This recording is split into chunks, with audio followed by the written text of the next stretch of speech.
अरे यार घास बकरी किधर चली गई है गाइस। अब क्या करें, हम मिल ही नहीं रही है। हेलो गाइस, आज मेरा इकोनॉमिक्स का पेपर था और घर पे आया वैसे ही मेरा दोस्त का मैसेज आ कि जल्दी आ, बकरी नहीं मिल रहा है। फिर गैस बहुत ढूंढने के बाद बकरी तो मिल चुका था। फिर हम लोग बकरी को बांधने चले गए उसके दुकान पे। और फिर हम लोग बकरी को बांधने के बाद चले गए गैस मटन शॉप मटन लेने के लिए।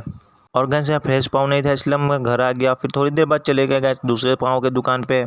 और पहुंचने के बाद गैस हम लोग अंदर गए और गैस ये पाव ले लिए कि ये पाव फ्रेश था। उसके बाद गैस हम लोग यहाँ पे काम देखने आ गए। फिर वहाँ से काम देखने के बाद गैस वहाँ वापस अपने घर पे आ गया। खाना खाने के बाद गैस हम लोग रात को चले गए अकोटा ब्रिज पे हर बार की तरह। गैस आज हम लोग ब्रिज पे खेले भी थोड़ा। हम लोग चलते चलते थोड़ा आगे चले गए गैस। और फिर हम लोग को मज़ा नहीं आ रहा था इसलिए हम गैस हमारे रास्ते में एक बोतल मिल गया तो हम बोतल से हम लोग दोनों दोस्त खेलने लगे थोड़ा। और खेलने के बाद गैस हम लोग वापस आ रहे थे अपने घर पे। अगर ब्लॉग पसंद आए तो सब्सक्राइब लाइक और शेयर करना ना भूले। मिलते हैं नेक्स्ट ब्लॉग में, आज के लिए इतना ही, बाय।